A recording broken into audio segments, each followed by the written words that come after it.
Denise, por favor, você diz a passagem onde se encontra e daí a tentação no deserto, Mateus capítulo 4, versículos 1 a 11. Então, Jesus foi conduzido pelo Espírito ao deserto para ser tentado pelo diabo. Após ter jejuado 40 dias e 40 noites, teve fome. Aproximando-se o tentador, lhe disse: Se és filho de Deus, diz para estas pedras se tornem pães. Ele, respondendo, disse: Está escrito: Não somente de pão viverá o homem, mas de toda palavra que sai da boca de Deus. Então o diabo levou a cidade santa, o colocou sobre o pináculo do templo e lhe disse: Se és filho de Deus, lança-te para baixo, pois está escrito: Ele dará ordens aos teus anjos a teu respeito, e sobre as mãos irão te suster, para que não tropeces em nenhuma pedra.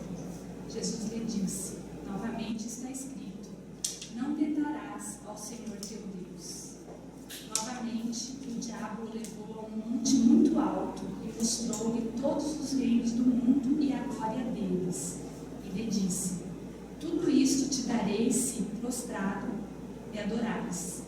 Então Jesus lhe disse: Vai-te, Satanás, pois está escrito: Adorarás o Senhor teu Deus e somente a Ele prestarás culto. Então o diabo o deixou, e eis que os anjos se aproximaram e começaram a servir.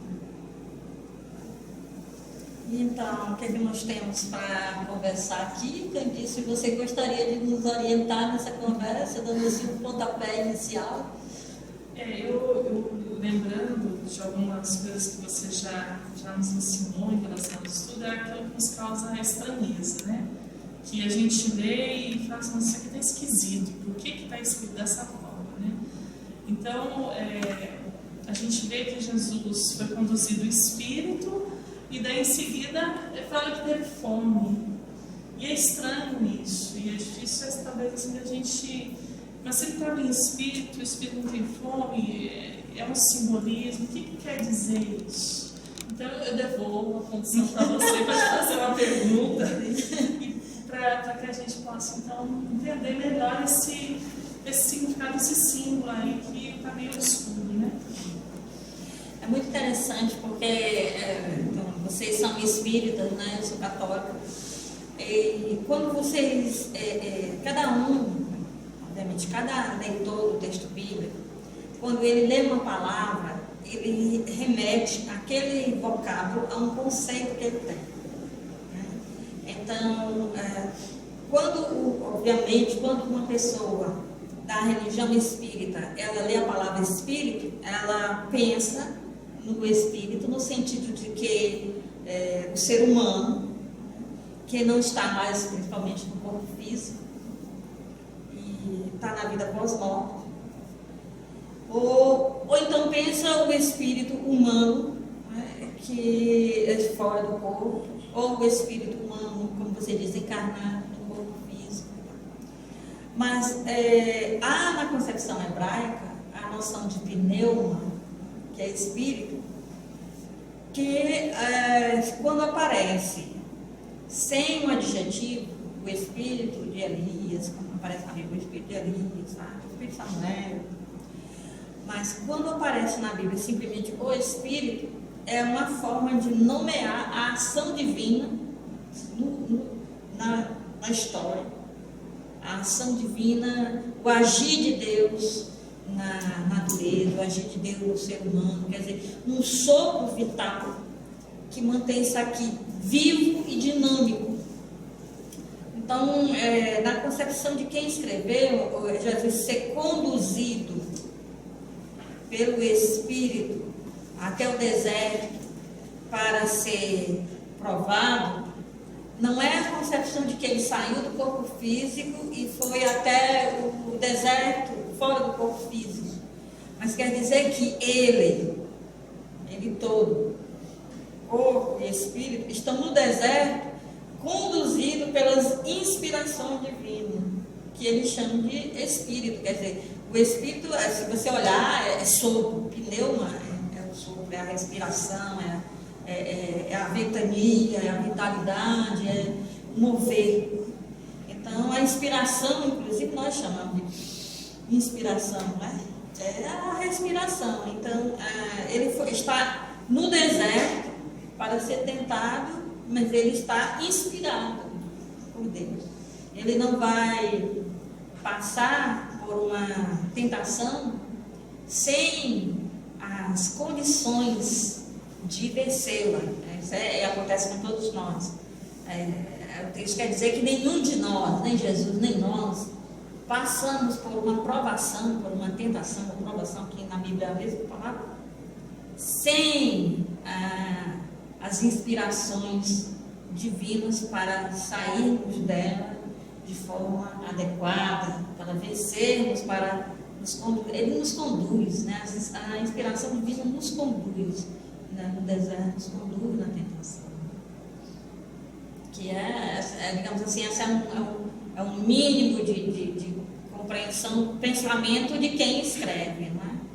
Que não significa que Jesus, fora do corpo físico, está no deserto, mas que Jesus inteiro está no deserto, mas ele é conduzido pela inspiração divina, como todos nós, quando somos conduzidos pela inspiração divina a vencermos as tentações.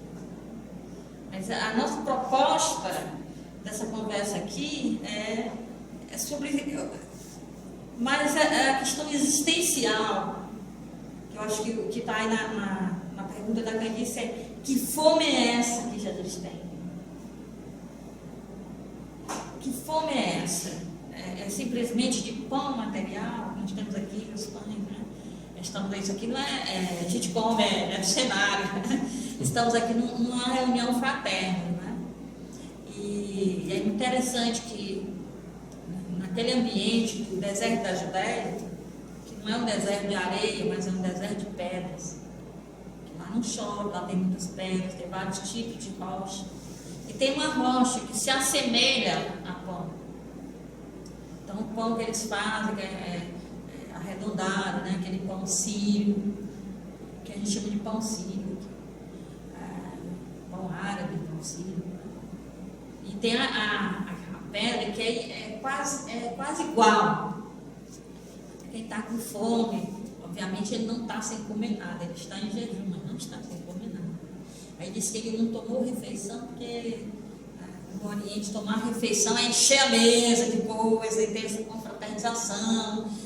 Esse momento, quando a pessoa simplesmente mastiga uma tâmara e alguns grãos de trigo sem cozer, ele não considera isso como refeição. Então ele se alimenta com o mínimo para, né? Jesus não está fazendo 40 dias de jejum porque ele é divino e pode passar 40 dias sem comer. Os judeus fazem 40 dias de jejum sem comer, sem tomar refeição. Sem tomar refeição quer dizer sem essa festa, sem a mesa farta, mas sozinho, comendo alguma coisa que o deixe nutrido para não desfalecer. Eles fazem isso com frequência. Há tempos fortes disso. Ainda hoje a festa do Yom Kippur, que eles fazem isso. É um texto que não coloca Jesus assim numa vantagem em relação a nós. Ele quer mostrar que Jesus é humano.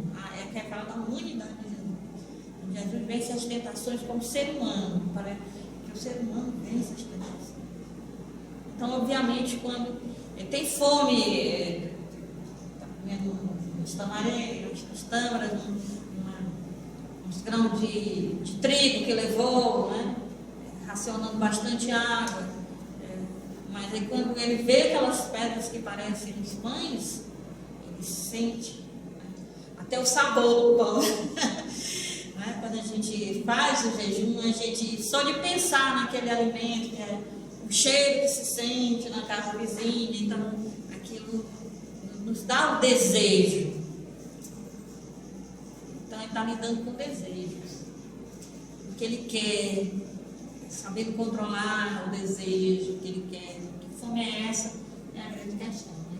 De que qual é a fome principal de Jesus, né? dica. Mas a nossa questão aqui é bem existencial, assim, o impacto que nos causa o texto da tentação de Cristo. Ele nos causa uma estranheza. Além dessa, tem outras estranhezas, né? Diversas que a gente pode ouvir agora de vocês, né? Que é estranho aí, eu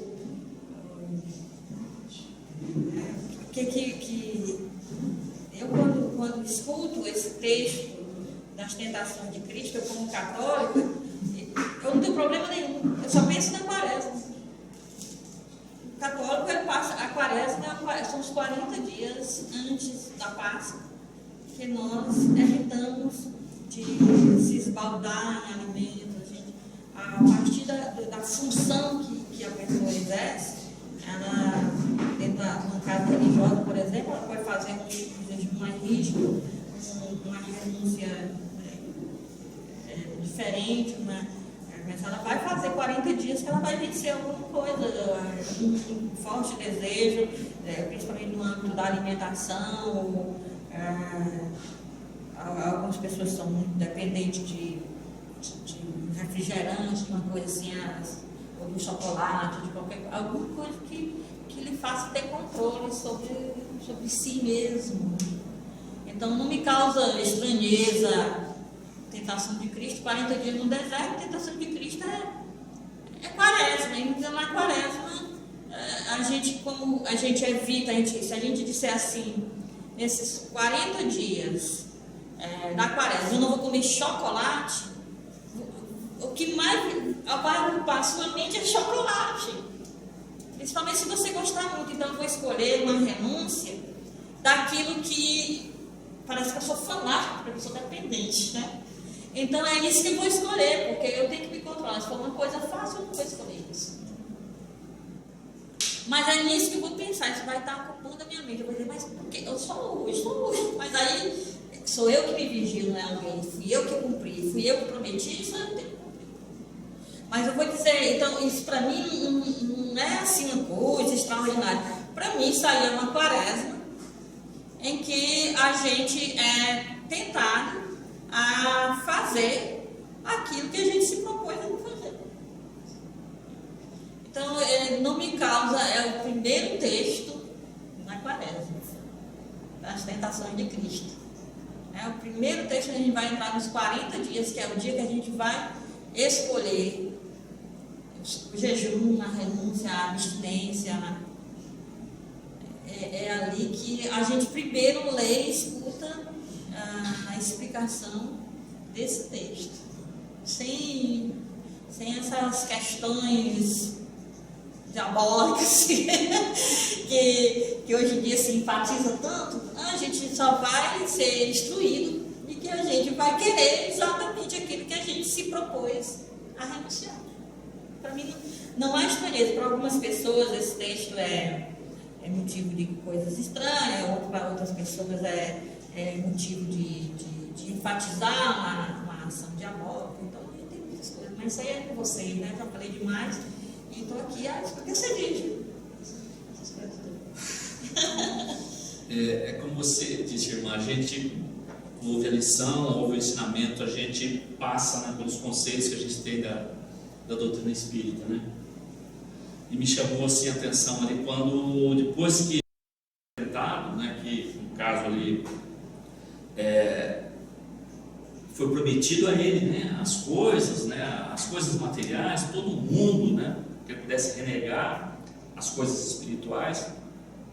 À medida que ele não aceitou aquilo, aí ele recebeu os anjos, né? Então, para nós, a nossa visão, a minha visão particular da doutrina espírita é o seguinte: quando a gente está realmente ligado com o exagero das coisas materiais, a gente vai ter realmente o apoio não só de pessoas ao nosso lado, te induzindo a fazer determinadas coisas, mas também, né, já entidades que também te estimulam aquilo.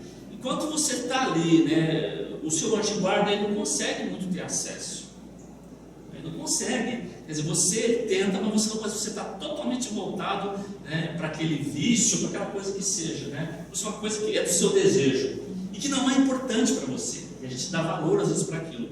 Mas à medida que você começa a ter essa luta interna, né, de não, eu preciso realmente sair disso, tenho que ir uma coisa de dentro para fora, aí você começa a ter apoio, né, dos benfeitores espirituais.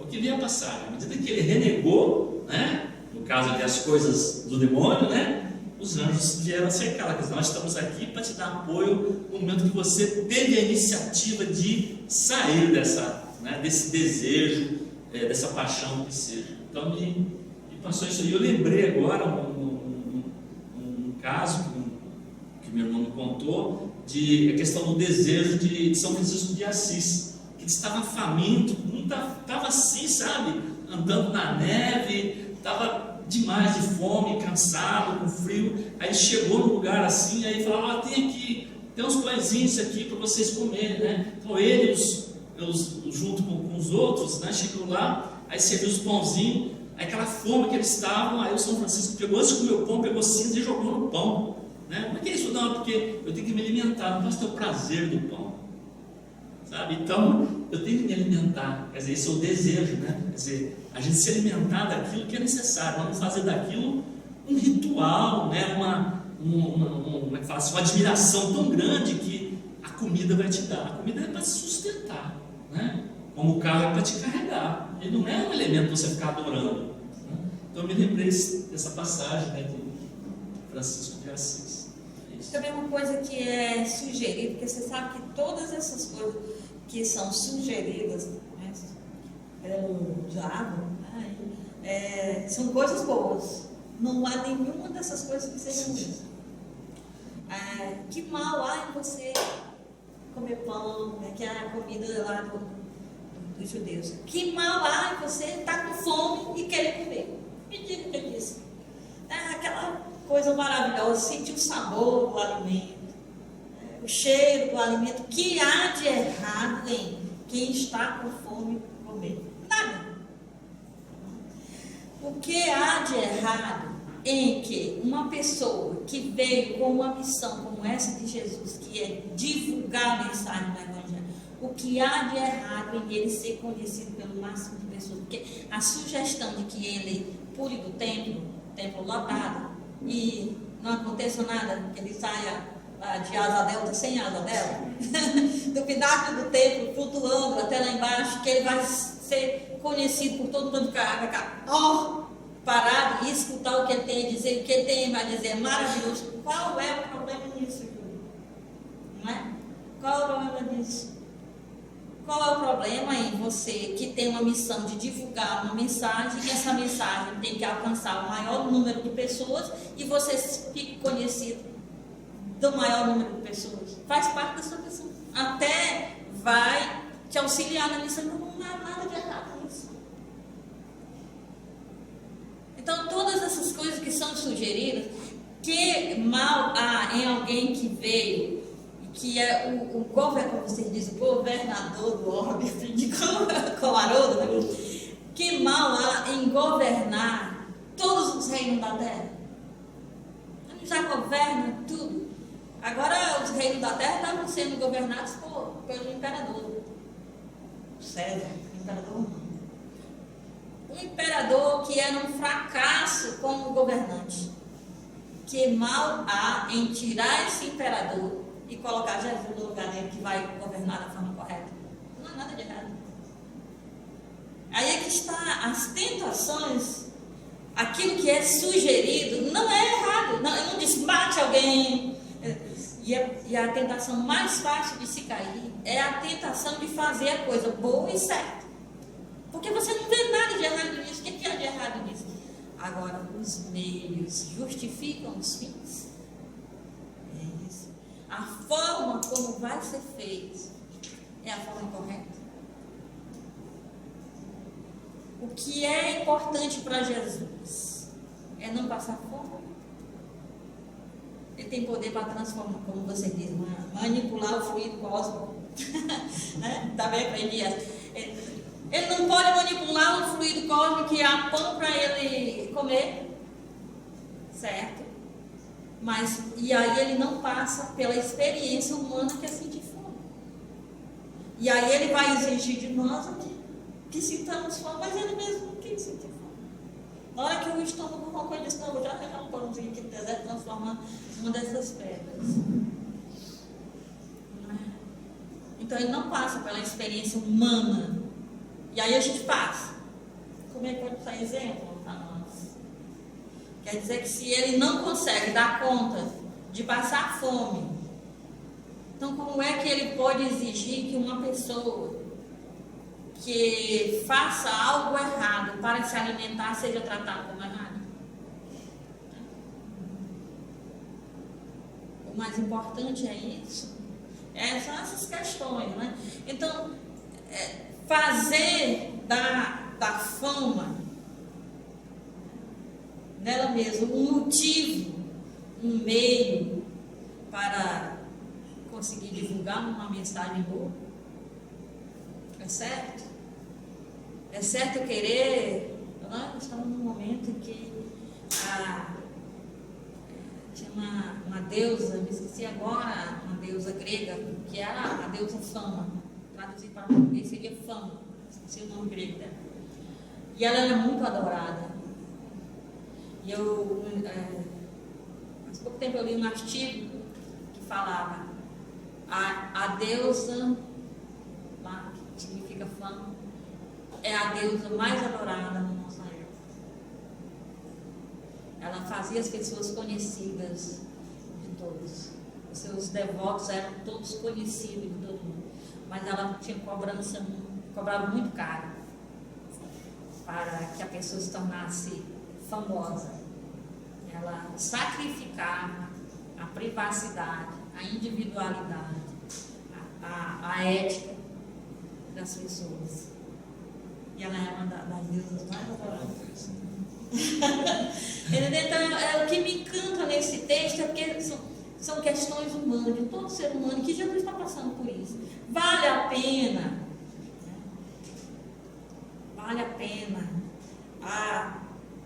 cultuar o erro, né, para conseguir realizar um bem.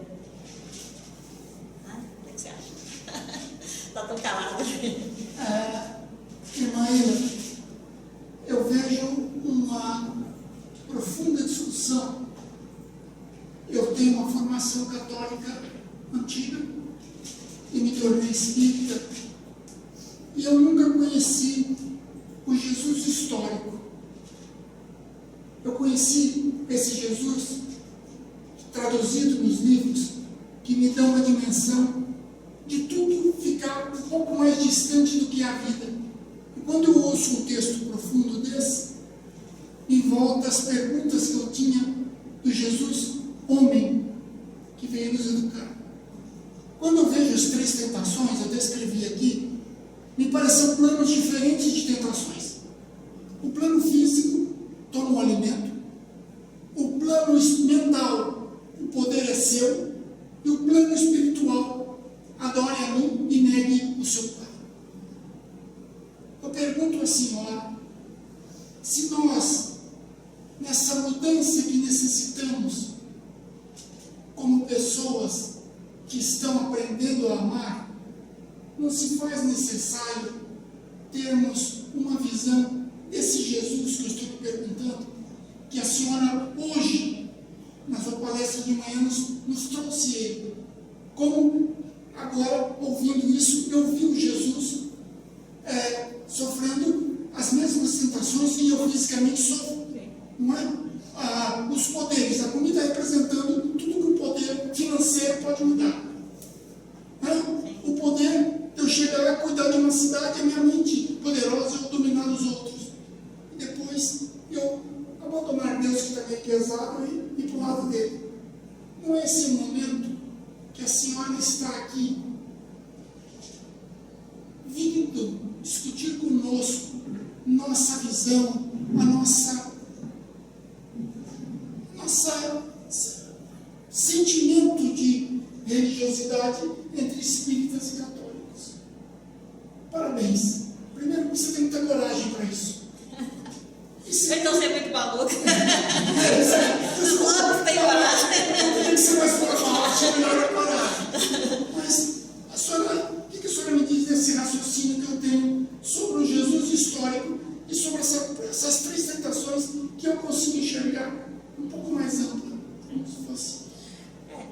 realidade, essas 3 tentações, elas são um símbolo da totalidade de tentações que o ser humano passa. Então, o Evangelho de Marcos só menciona que Jesus foi tentado. Então, é tentado para sempre, né? Inclusive no alto da cruz, daí nós vamos acreditar em ti, etc. E Mateus e Lucas exemplificam nas 3 dimensões que você falou. Na realidade, elas são as tentações do ser humano. Inclusive, no ambiente católico, quando se lê essa passagem bíblica, se lê primeiro a tentação para Adão e Eva. Então, se diz assim, naquilo que eles sucumbiram, que é também um símbolo da tentação humana, é uma parábola, né? O texto de Adão e Eva, fruto proibido de céu. Você vê que tem um alimento ali, né? Tem um pão lá com Jesus e tem um fruto lá. Então, naquilo que eles falharam, Jesus realizou, ele é o único Adão, como diria Paulo. Né? Então, elas são símbolos, né? Do poder, do prazer, da dimensão física, psíquica, espiritual, como você bem colocou. Então, elas são assim, uma totalidade das tentações que o ser humano pode sofrer na vida, se enquadram nesses 3 aspectos, essas 3 dimensões ali. Mas Jesus foi tentado a vida inteira. E como nós também somos tentados a vida inteira. Agora, essa coisa que você falou do Jesus toca é muito importante, porque durante muito tempo na igreja católica se evitava mencionar a humanidade de Jesus e ficava com Jesus glorioso, bem distante do ser humano. Mas esse resgate ao Jesus histórico, durante vários momentos da história da humanidade, da história da Igreja Católica, houve uma tentativa de enfatizar o homem Jesus. E uma das pessoas que era apaixonadíssima por Jesus humano, ela admirava a humanidade de Jesus, o homem Jesus, era Teresa d'Ávila. Então, ela, numa época em que só se falava do divino, do glorioso, distante, filho de Deus, daquele que estava presente na criação da terra, do sistema, né, etc. Teresa falava do homem Jesus. Ela tinha um relacionamento de mulher apaixonada por ele. Eu hoje digo, eu falo para meus alunos, o bonitão da Galileia, e eles riem, mas Teresa, ela falava coisa muito mais do que isso, porque... Né? Então ela tinha, quando ela tinha aquelas visões com Jesus, que ela tinha aquela experiência de êxtase, né? Então quem ela encontrava, ela entrava num plano diferente do material, e ela encontrava ela como um homem, Jesus, ela sabia as características físicas, ela se apaixonou por ele, como uma mulher se apaixona por um rapaz. Então isso aí era uma coisa escandalosa no tempo da igreja, porque ela viu e se apaixonou, ela se sentia sempre apaixonada por ele.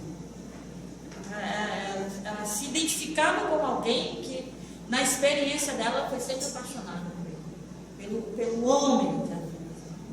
E respeitava toda aquela dignidade de Jesus e falava com ele como Senhor, mas sempre se dirigiu a ele como um amado, como um namorado, como uma pessoa que ela amava, um homem que ela amava.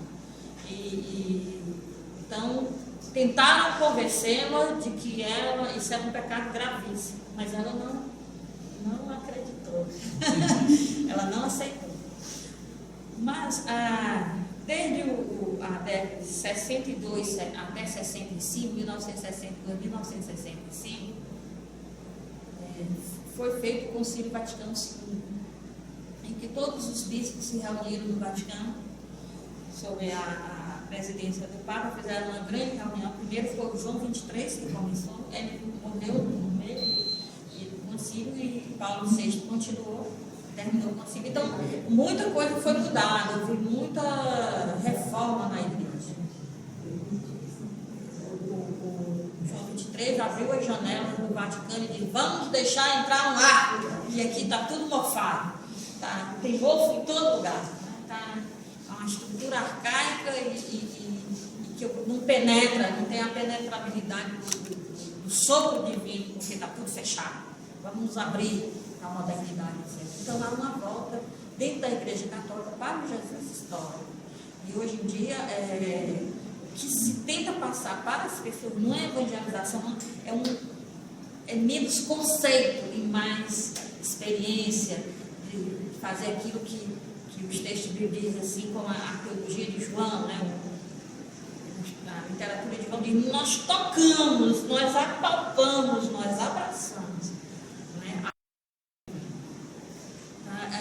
É para enfatizar a questão da experiência. Então, sem uma volta a Jesus histórico, não é possível se manter o cristianismo.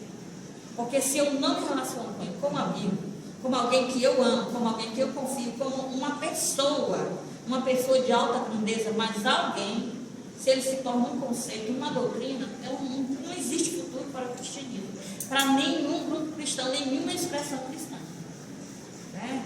Então isso aí foi profetizado há mais de 100 anos por um teólogo alemão, jesuíta, né, que desafiou muita coisa, Karl Rahner.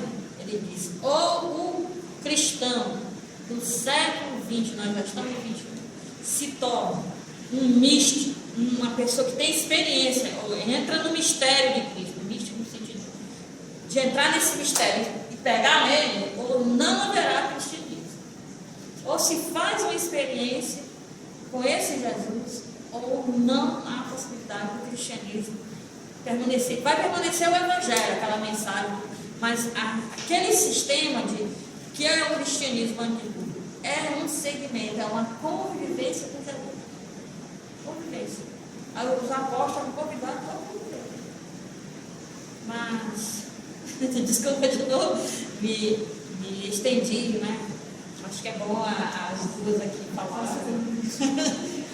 Porque se você me pergunta, leva um tempo para responder.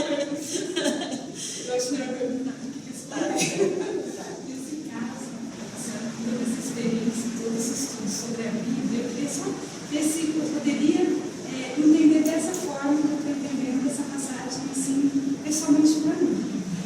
Essa questão, Jesus foi conduzido pelo Espírito.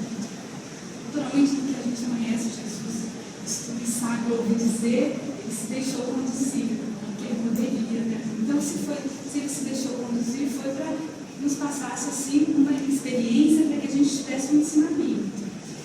E a gente teve, com certeza, nessas tentações, os sentidos, os ensinamentos que ele quis demonstrar o que seria o momento que você pode também passar por isso como ele passou. Se ele passou por isso, você vai passar também.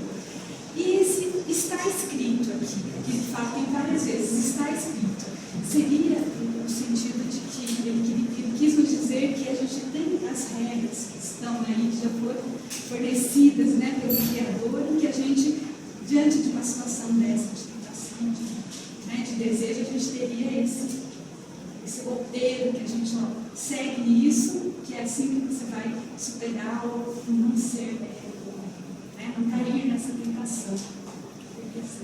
Ele mostra que as tentações são um símbolo das tentações humanas de qualquer ser humano. Então, ele se permite tentar, porque ele quer vivenciar as experiências humanas. A carta aos Hebreus diz assim: ele nos compreende porque ele foi tentado igual a nós. Então, ele quis vivenciar em tudo a experiência humana. Então, essas tentações dele são as tentações humanas, e são as tentações que Israel passou no deserto. Então, Israel teve a tentação do maná, teve a desconfiança de Deus. Israel no deserto serviu o bezerro de ouro. Israel no deserto achava mais importante as cebolas do Egito, junto com a escravidão, do que estar livre e comer um alimento que não era tão farto, que era um alimento do deserto. Então, ele vence todas as tentações, não como hoje, em alguns grupos, e até mesmo dentro da Igreja Católica, alguns, Não foi gritando, show, Satanás, sai daqui. Não foi assim que ele venceu as tentações. Ele venceu a tentação citando passagens da lei de Moisés. Quer dizer que o ser humano tem tantas condições de vencer as tentações que mesmo quando o ser humano não tinha o Evangelho, ele tinha já códigos morais que poderiam ajudá-lo a ser honesto, a permanecer na fé monoteísta, a se manter fiel. Ele simplesmente citou passagens bíblicas. E passagens que ele citou foi da lei de Moisés, foi do Pentateuco. Então quer dizer que a lei de Moisés já é um código moral que nos ajuda a vencer as tentações. Agora, se a lei de Moisés já nos ajuda a vencer as tentações, imagine então o Evangelho. E além do Evangelho escrito, a experiência, a convivência, o seguimento de Jesus. Esse então nos ajudará mais ainda. Né? E é engraçado que tem uma coisa aí que é citada, que é o Salmo 91, que é citado pelo diabo, ele diz assim, está escrito, joga-te daqui para baixo, os anjos vão te segurar. É a citação tranquila, clara do Salmo 91. Quer dizer que as tentações têm uma aparência tão boa que a tentação, até citar, a Bíblia cita, justifica biblicamente o meu erro. Eu posso errar e usar a Bíblia para fundamentar o meu erro e dizer, não estou errado, está aqui. O Salmo 91 é um salmo de confiança. E que diz que a pessoa pode passar por todos os perigos. E Deus vai sempre ajudar. E o salmo é distorcido para dizer assim, joga-te daqui para baixo para todo mundo ver que você é poderoso. Que os anjos vão te segurar, porque está escrito. Então é tão sutil isso, que a escritura pode ser mudada para que justificar o meu erro. Então, pelo fato de estar, aquilo que eu faço está de acordo com a passagem bíblica sobre, não quer dizer que está certo. Eu acho que a gente passa a ser no dia a dia, né? Acho que é interessante que às vezes a gente fica lendo nas passagens bíblicas, e nossa, sei lá, no tempo de Jesus, né? Naquela época, né? Como se não fosse pra gente, né? Mas realmente, de repente você começa a fazer um trabalho, esse trabalho começa a destacar, você começa a ser elogiado, começa a ser incensado, né? Como se diz, né? E aí isso é um exemplo de tentação. Você se deixar levar, né, por esse, né, a pessoa está me elogiando, nossa, como é que eu sou, comecei a achar, aí entra na fascinação, né, que é realmente, principalmente, como a gente tem aprendido, a intelectual, né, a vaidade intelectual, essa que é a, né, porque você pode ser feinho de físico, né, fala, ó, você tem, né, uma vaidade intelectual. Então eu acho que isso aí é no dia a dia. A gente tem enfrenta isso aí no dia a dia. Agora, como a gente encara isso, né? Que é interessante. Agora, isso que o senhor falou, irmão, esse distanciamento de Jesus também é uma coisa que a gente tem reparado. Eu, pelo menos, não posso falar, a doutrina espírita não tem representante, né? Não existe, mas a gente pode falar a opinião pessoal do espírita. De um modo geral, eu sinto que os espíritas não têm essa visão que Jesus está tão distante, né? Tanto que a gente considera que é um irmão mais velho, né? Várias espíritas falam, é um irmão mais velho nosso, né? Que está ali para te ajudar, para te aconselhar, mas a gente tem a noção da grandeza dele, sabe realmente, né? da sua luz, da sua grandiosidade, mas não é distante da gente. Então eu acho que isso aí, primeiro que os ensinamentos dele são feitos para nós, do dia a dia. Porque se fosse para ele ficar distante, ele não viria aqui, ele ficaria de longe. Mas não, ele veio, né? Ele encarnou aqui, ficou aqui, deu o seu exemplo e deixou, através dos escritos que outros escreveram, sobre os ensinamentos dele, que nós estamos seguindo no dia a dia. Então, eu praticamente também considero isso, é aquele irmão mais velho que dá um rumo, que dá um roteiro para a gente, como seguir. só pegando um gancho que você está falando, sabe, meu sentimento em relação a isso, eu acho que você tem razão. Realmente a gente tem esse conceito de que Jesus é o irmão mais velho. Mas eu também, esse meu sentimento, que está lá no livro dos Espíritos, né, que é modelo e guia, né? Então, hoje, assim, meu sentimento é que a gente não conhece. A gente conhece pouco desse Jesus. Então, às vezes, a gente não segue, porque a gente só consegue seguir se a gente conhece, né? Então, talvez a gente está precisando dar um passo mais, porque se a gente já tem o conceito de que ele é um irmão, que, né, talvez a gente não precise muitas vezes de uma irmã vir aqui falar para nos falar assim, sabe esse teu irmão, ele faz assim, assim, assim, não é verdade, né? E eu estou pensando aqui, eu vou só para devolver a palavra, continuar as minhas perguntas, porque eu gosto muito de fazer perguntas, né? Desde que a gente se conheceu é assim, não sei se vai mudar um dia. Mas assim, pensando eu, né, eu que disse, o que essas tentações falam para mim? O que elas me ensinam? Né? Quais são então as minhas idolatrias? Quais são as minhas fraquezas materiais? Né? Onde que... E que resposta esse modelo guia então me dá? Então, eu, assim, um dia que eu fui te ouvindo, eu fui pensando nisso, falei assim, nossa, ele tá me dando caminho, né? Porque se ele foi humano, se ele passou por essas situações, então se eu aprofundar nesse texto, eu vou encontrar também essas coisas, que às vezes a gente fica nas tentações. Mas qual foi a resposta que ele deu? E esse devia ser o nosso maior tesouro, né? De ouvir a resposta que ele deu e se apegar nelas. Daí a hora que acontece eu tenho que olhar a cola, porque eu não tenho esse modelo ainda, né? Na hora que vem a fraqueza material, se não só de pão vamos liberar, não só de pão vamos liberar, né? Como um manto, para ver se você segue, né? Então eu queria passar a bola também nesse sentido, essas respostas de Jesus, né? O que elas falam para o nosso dia a dia, como que a gente pode levar isso aí para a nossa vivência, nesse sentido de conhecer esse irmão e trazer ele para a nossa vida? Eu acho que tem algumas coisas que a gente sempre tem que ver, qualquer pessoa, independente da grupo cristão que participa. Se o que eu sei só aqui. Porque eu acho que, inclusive, a Igreja Católica tem um dogma antigo, verdadeiramente humano, verdadeiramente divino. Então, quando ela diz que Jesus é verdadeiramente humano e verdadeiramente divino, ela está dizendo que eu não posso tratar Jesus só como divino, mas na prática tratar. Então, ele não é só divino, mas também não é só humano, mas é humano de fato e é divino também. Então, a questão é, o que eu sei só aqui. É conceito ou é algo que faz parte do meu dia a dia, que me ajuda nas minhas decisões e que me ajuda nos meus momentos de dificuldade? Porque eu acho que as grandes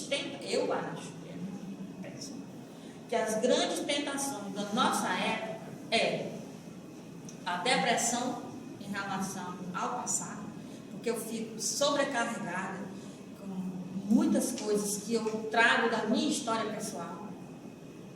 Então, e aquelas coisas que eu trago da minha história pessoal, que eu vou construindo a minha vida até o momento presente, aquilo me sufoca, e é exatamente isso, depressão me leva para baixo. Então, que tem vários complexos, tem várias coisas, e não me sinto capaz, etc. Então, isso é um medo, uma coisa. E a outra tentação é a ansiedade, que faz parte do futuro. Será que eu vou ficar em crise? Será que eu vou perder meu emprego? Será que minha família vai morrer de fome? E tem muito tráfico. Será que meu filho vai usar drogas? Será que ele volta da faculdade ou vai ser assassinado, etc. Então, o momento presente, ele não é vivido. O momento presente está sufocado por duas grandes forças. Um passado que me causa depressão e um futuro que me causa ansiedade. E aí eu já não vivo.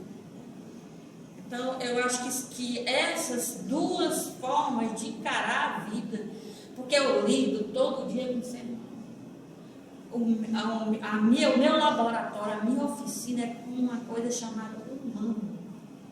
São os meus alunos, são as pessoas da minha paróquia, a minha vizinha, porque todo mundo resolve. Tem que ter alguém para que eu jogue as minhas coisas.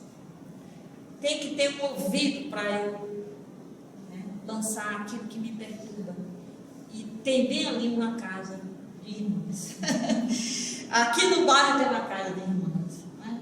Então a gente vai no mercadinho na esquina e demora mais do que deveria. Por quê? Porque na hora que você chega lá, irmã, vem, pelo amor de Deus. Então, eu lido direto com o ser humano diversificado, ser humano jovem, ser humano adolescente, ser humano criança, pessoas intelectuais numa faculdade que dá pena, porque as pessoas estão diante dos outros como alguém que tem títulos arrogantes, se sentindo mais do que os outros, e na vida pessoal, no dia a dia, arrasados, são pessoas que sofrem e têm uma aparência, né, de um mecanismo de defesa, então é de causar a nossa piedade, a nossa misericórdia. Então eu acho assim que nós temos que nos conhecer mais. Nós temos que nos voltar para nós mesmos e perguntar o que me tenta, o que me faz cair, o que me leva para baixo, o que não me permite dar um passo, o que me escraviza. Porque quando a gente não consegue renunciar ao chocolate, ou uma bebida, ou a uma coisa de internet, vícios em celular, vício no WhatsApp, vício não sei o quê, é porque nós estamos tentando uma válvula de escape, uma coisa para descarregar a pressão psicológica que é grande. Então, acho que nós precisamos nos conhecer para saber assim, porque tentação significa sucumbir a uma tentação, quer dizer voltar para o Egito, ser escravo. E o que nós precisamos existem valores, códigos de ética, que se eu não tiver nada mais, eles estão aí, e eles estão aqui na minha consciência.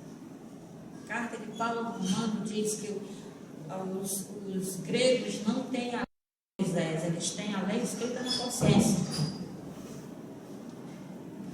Então todo mundo sabe o que é certo, o que é errado, e todo mundo sabe se está caindo numa coisa, se está se escravizando.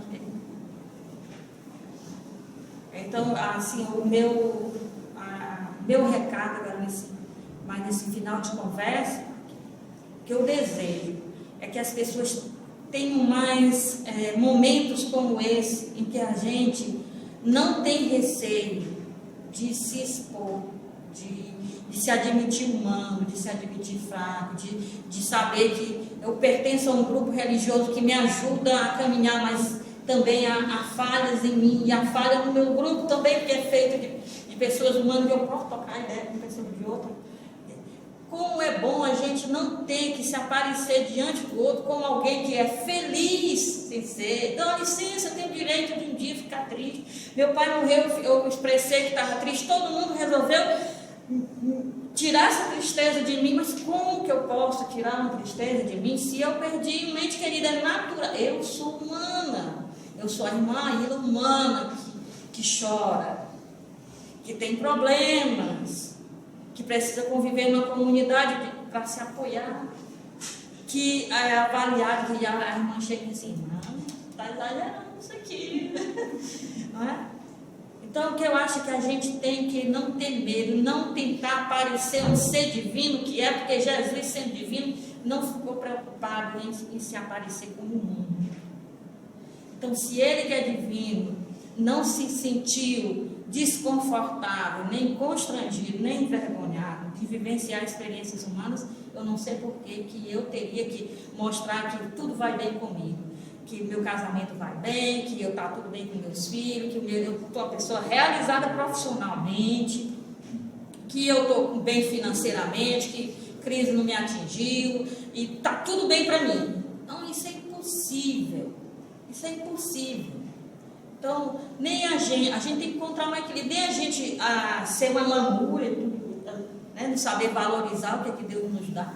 Porque tem gente que também fala, é isso, é a depressão, a tempestade, um copo d'água, não dá certo, né? Mas também a gente tem que ter a liberdade de se tornar, de parecer como a gente é, aquilo que a gente é mesmo. Não ter que em nome da fama, fingir uma coisa que não é, sabe? Se mostrar como não é. As pessoas dizem assim, irmã Ila, eu sou seu fã. Eu digo, eu posso ir quando tomar café em sua casa. Eu não deixo esse tipo de relacionamento em que você é uma celebridade. Isso não existe. Não dá certo comigo, porque eu sou muito, né, amiga e próxima das pessoas. Então, o meu recado é que nós podemos vencer todas as nossas tentações. As nossas piores tentações têm uma aparência de bem, parece que não tem nada de mal nisso, e que nós temos o direito de ter um tipo de conversa desse e mostrar que nós temos falhas e nós somos limitados mesmo, e a gente atravessa o deserto e vence a tentação assim, juntos, uma por uma. Se a senhora me permite, a senhora falou uma frase hoje que eu gravei aqui, e se me permite uma sugestão, deveria ser o nome do seu projeto. A frase que eu marquei aqui, a senhora falou na convivência com Jesus. Pela sua palestra que eu ouvi hoje pela manhã, e por estarmos aqui sentindo que estamos conhecendo o Jesus histórico, homem, eu lhe sugiro, faço essa sugestão, de considerar-se presidenta. Convivência com Jesus. Muito obrigado. O projeto não é meu, então você dá o nome que quiser. Eu apenas falo, que eu não sou muito de falar, mas o projeto não é meu, é de você. Me veio agora na minha mente que a gente, quando nasce, a gente precisa ser atendido, né? Então a gente é cuidado, é amamentado, tudo a gente. Só que a gente fica adulto e quer continuar recebendo, né? Fica esperando, né? Isso que as pessoas vão servir a gente, que o Estado vai servir a gente, né? E a gente pensar que quando que eu vou começar a servir? O nosso amigo Carlos sempre fala isso nas nossas reuniões, né? Que a gente recebe muito. A primeira oportunidade está aqui. Está aqui numa casa de oração, confortável, né? Várias pessoas permitindo essa nossa vida aqui. Exatamente. Né? Quantos benefícios e que ponto que eu estou realmente contribuindo com o social no meu espaço de trabalho, no meu espaço de convívio, né? Sem aquela preocupação, eu vou receber em troca, eu estou esperando uma gratidão. É servir, simplesmente servir. Eu estou querendo servir.